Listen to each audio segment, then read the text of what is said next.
Fala galerinha, beleza? Voltamos aí para a parte 2, né, da nossa aula 3 sobre imagens digitais, onde a gente estava falando sobre os formatos de arquivos mais comuns aí de imagens digitais, beleza?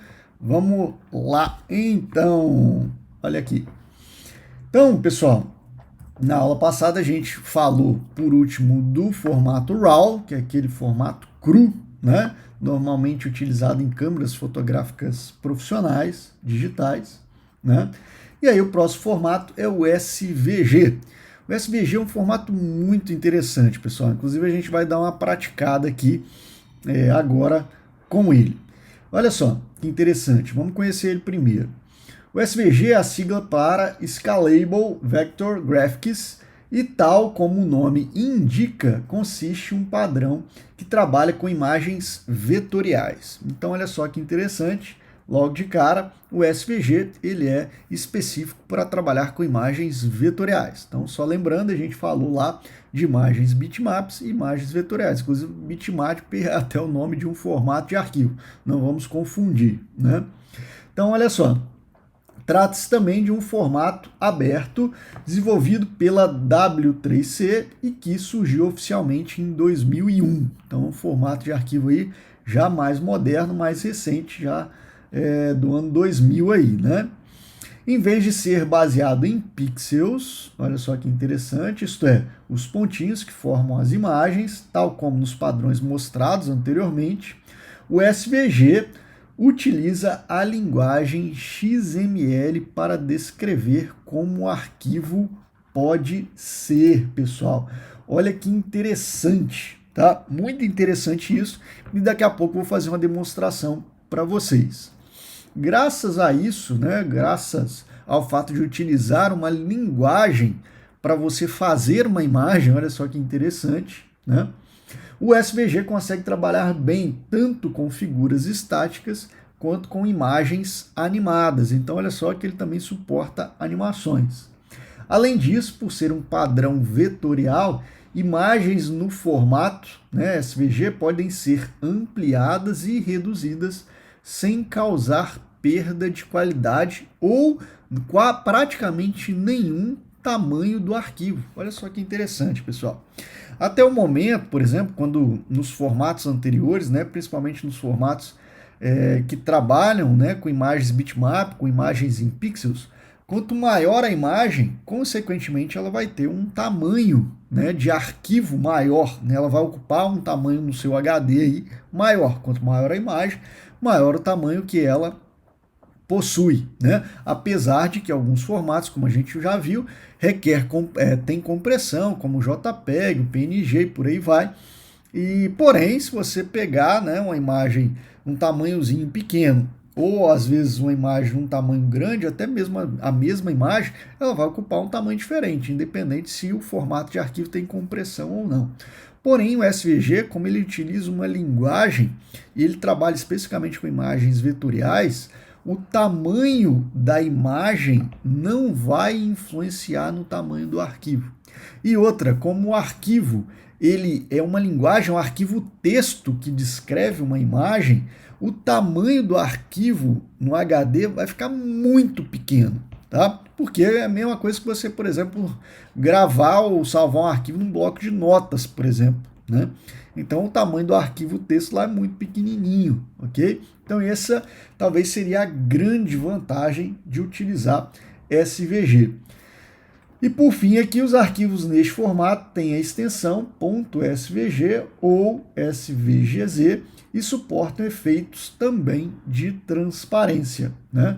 E aqui, saiba mais nesse site aqui, que é justamente o site aí da W3 que criou esse padrão.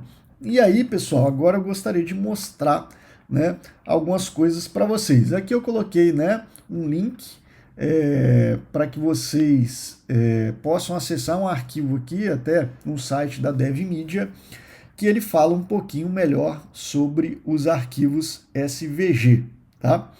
E aqui, pessoal, fala várias coisas interessantes, né? E aqui, ó, mostra inclusive alguns códigos do SVG aqui, ó. aqui a estrutura base do SVG e aqui algumas características, tá vendo? Tudo em formato de texto, pessoal. Olha que bacana, tá? E aqui, ó, fica uma dica para vocês, e aí mostrar para vocês aqui, eu digitei SVG Editor Online. E aí ele traz aqui no Google várias possibilidades. Vou pegar, abrir a primeira aqui, ó, várias possibilidades de você poder criar arquivos SVG. E aí eu vou fazer uma demonstração aqui para vocês. Beleza. Nesse editor method aqui, ó, .ac, tem aqui como se fosse um editor online, tá? Para você criar aqui figuras geométricas, né? Vou criar, por exemplo, um círculo aqui, ó, tá selecionada a cor vermelha. Vou criar aqui um círculo vermelho. Legal. Beleza. Criei um círculozinho vermelho. E agora, pessoal, olha só que interessante, tá? Eu vou vir aqui em View, vou vir aqui, ó, beleza? Tem um círculozinho vermelho aqui, legal, centralizado. Vou vir aqui em View e aqui, ó, Source. Olha que bacana que ele vai me mostrar aqui. Se mostrasse, né? Se mostrasse era bom. Foi agora, beleza. Olha que bacana que ele me mostrou aqui. Isso aqui, ó, é o código da imagem. Olha que bacana. Então aqui, ó, se eu pegar esse código, pessoal, vou vir aqui no meu editor de texto, como se fosse o meu bloco de notas aqui, tá? Pode usar o bloco de notas aí do Windows, sem problema. Se eu vir aqui, colar esse texto, salvar, e aqui eu vou salvar na minha área de trabalho aqui, vou dar o nome aqui, imagem.svg. Beleza, vou salvar aqui. E aqui ele me pergunta se eu quero usar, porque normalmente esse formato de arquivo é TXT. Mas eu estou salvando aqui como um ponto SVG. Se eu quero usar realmente SVG, quero usar realmente SVG. Beleza, tá aqui a minha imagem. Vocês estão vendo aí a imagem? Não, né? Tá o código da imagem. Mas deixa eu abrir aqui, vim aqui na minha área de trabalho e aqui, ó, imagem. Olha só. Abrindo aqui, olha lá, exatamente a imagem que eu havia desenhado lá. Olha que interessante, pessoal. Olha o círculozinho aqui, né? E olha só que bacana. Essa imagem, na verdade, ela é uma codificação, ela é um código. E com esse código eu posso fazer qualquer alteração aqui no código que eu quiser. A imagem, aquele círculo especificamente, é esse código aqui, ó. Tá vendo? E aqui, por exemplo, esse fio aqui, ó, parece até um HTML, para quem conhece, né? O XML tem uma característica um pouco do próprio HTML. E aqui, ó, esse fio aqui, por exemplo, é a cor, né? A cor está em RGB. Vou mudar a cor aqui, ó. Vou botar um verde mais intenso aqui, ó. Mudei, salvei. Se eu voltar aqui na imagem, olha lá o que vai aparecer, né? Mudei a cor, tá vendo? Vou voltar aqui no código agora e vou mudar o tamanho. Vou botar um tamanho grande aqui, ó. Tanto no eixo Y quanto no eixo X aqui, ó. Vou botar um tamanho grandão. Beleza, alterei, salvei aqui já. Vou voltar aqui na imagem, olha lá, ó, o círculo grandão lá, né? Ficou até grande demais, acabou estourando ali, né? Deixa eu mudar aqui para um tamanho um pouquinho menor aqui. Salvei, né? Tô dando um Ctrl S aqui para salvar. E aqui, olha lá, ó, tá lá a imagem. Se eu quiser botar ela um pouquinho mais para baixo, aqui no eixo Y aqui, ó, vou botar uns 350 aqui, ó, para ver como é que fica lá. Foi mais para baixo, tá vendo? Então, pessoal, vocês conseguem fazer qualquer alteração e percebam, olha o tamanho do meu arquivo. Olha aqui, ó, o tamanho aqui, ó, 662 bytes o tamanho do arquivo, gente. É muito pequeno, tá? E com isso você pode colocar aqui no código qualquer tamanho que você quiser, que você está fazendo uma alteração no texto, né? Então isso acaba não impactando em nada a questão do tamanho da imagem em relação ao tamanho do arquivo, tá? Isso é muito diferente, por exemplo, para as imagens bitmap que são feitas com pixels, tá? Então, é muito interessante essa forma de concepção de imagens SVG, tá? Então é uma coisa muito legal mesmo, que vale muito a pena vocês terem conhecimento e sempre utilizarem os arquivos SVG quando possíveis, porque são arquivos muito pequenos. Legal? Então só uma demonstraçãozinha para vocês dos arquivos SVG. E é possível também você, né, não só naquele software que eu mostrei, mas é possível também você salvar no formato SVG em outros softwares de manipulação de imagens, tá? Então só foi um para que você faz lá, cria e salva e vê o código, né? Foi só uma demonstração mesmo. Seguindo aqui com os nossos formatos de arquivo, o próximo formato de arquivo é o WebP, ou WebP, né? Que é um formato de arquivo que foi apresentado pelo Google em outubro de 2010, então bem recente, que tem a proposta de permitir a geração de arquivos com tamanho reduzido e, ao mesmo, boa qualidade de imagem. Então o Google aí entrou na brincadeira também, concebendo um formato de arquivo com qualidade e com tamanho reduzido. Para isso, o padrão utiliza um esquema de compressão que faz com que a perda de qualidade seja a menor possível aos olhos humanos, né? Eles investiram muito no algoritmo de compressão. De acordo com o Google, esse método é capaz de gerar arquivos quase 40% menores que imagens em JPEG. Olha que interessante. Engraçado que esse padrão é um padrão que eu não vejo muito, acabou não vingando, pelo menos até o momento, né? Um padrão aí de arquivo de imagens digitais do Google que acabou não pegando muito. O Google decidiu desenvolver o WebP porque, de acordo com suas pesquisas, cerca de 65% dos dados que circulam na internet correspondem a imagens. Olha que interessante. Sendo que destas, 90% estão no padrão JPEG. Então, olha só que interessante. 65% de todo o tráfego de internet, segundo o Google, é de imagens, tá? E desses 65% dessas imagens, né, desse tráfego todo, 90% são imagens no padrão JPEG, para vocês verem como há um domínio muito grande do padrão JPEG. Portanto, a adoção plena de um formato mais leve diminuiria a quantidade de dados trafegados e reduziria gastos com armazenamento e processamento, assim como deixaria o carregamento das páginas web mais rápidos, né? O problema é que o JPEG é um formato tão difundido que será uma tarefa difícil, né, de substituí-lo. Saiba mais, né, do web em code.google.com/speedwebp. Tá? Então aqui fica a dica para vocês darem uma olhada nesse padrão aí do Google. Eu realmente não vejo realmente o JPEG domina completamente os arquivos de imagens digitais, né? Principalmente por sua compressão, apesar desse formato de arquivo aí do Google, eles prometerem até 40% mais compressão. Okay?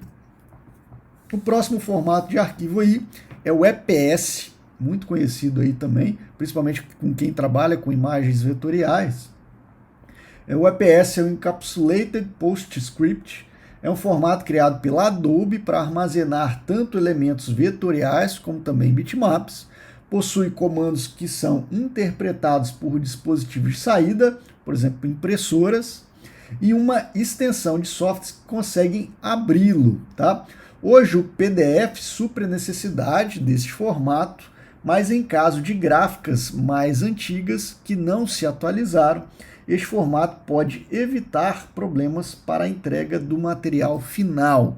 Então olha só, gente, por experiência própria, esse padrão ele é muito utilizado, principalmente quando você precisa trocar de software ou pegar um arquivo que possa abrir em vários softwares de manipulação vetorial. Vou dar um exemplo. Quando você, por exemplo, precisa, você tem um arquivo lá em CorelDRAW, por exemplo, e você precisa mandar esse arquivo para uma pessoa que tem um Adobe Illustrator, por exemplo, tá? E aí, o formato do CorelDRAW, né, padrão, que eu nem lembro lá agora qual é o formato de cabeça, o Illustrator não abre esse formato. Então, para você criar um arquivo com um formato genérico que possa ser aberto por vários softwares de manipulação vetorial, principalmente, o EPS é um formato que você pode fazer isso, tá? Que ele guarda todas as características, não só das imagens ali em si, mas também de todas as características de manipulação das imagens, né? Questão de agrupamento, questão de posicionamento e vários elementos, né, que compõem a edição de uma imagem, né, de uma peça de imagem, e não só o resultado final, tá? Então, fica a dica aí no formato EPS. Eu, por exemplo, manipulo muito formato EPS, às vezes, quando eu tenho que baixar algo, né, da internet ou algo do tipo, normalmente está em EPS justamente porque é um formato mais genérico, tá? Onde você pode abrir em vários softwares, né? Porque se fosse um formato específico, por exemplo, o formato CorelDRAW, só abre no CorelDRAW, formato Illustrator, só no Illustrator, por aí vai. Esse é um formato um pouco mais genérico, tá? E o último aí, formato de arquivo que a gente vai ver, engraçado que o PDF, ele foi criado ou foi concebido para questões, né, textuais, né, de formatação e questões textuais, principalmente de arquivos muito grandes, um formato padrão. E o PDF ele se tornou tão flexível que hoje ele também é utilizado para arquivos de imagem. Olha só que interessante, né? E arquivos de imagem que preservam também, assim como o EPS que eu falei, eles preservam as características de edição, principalmente em arquivos vetoriais, tá? Então, PDF, Portable Document Format, é um padrão aberto e qualquer pessoa pode escrever aplicativos que leiam ou escrevam neste padrão. Logo, uma gama de outros softwares conseguem abri-lo e o mesmo consegue armazenar propriedades do projeto original para ser aberto no seu software de origem, caso necessário. Então, como eu falei, por exemplo, um arquivo PDF editável pode ser criado lá no CorelDRAW e aberto, por exemplo, no Illustrator, ou vice-versa, tá? Então, o PDF também é um formato padrão de manipulação de imagem, tá? Muito importante e muito também utilizado. Tá bom, pessoal? Pode ser que tenha ficado faltando algum formato, a gente comentar algo sobre o tipo, tá? Vocês podem ficar à vontade para utilizar os comentários lá, para a gente comentar alguma coisa que ficou faltando, mas enfim, acredito que a gente abordou a grande parte, né, dos arquivos mais utilizados aí para fins de imagens digitais. Beleza, pessoal? Nos vemos nas próximas aulas. Se eu não me engano, na próxima aula a gente vai ver sobre padrão de cores, ok? Nos vemos até, então, a próxima aula. Valeu, pessoal. Obrigado.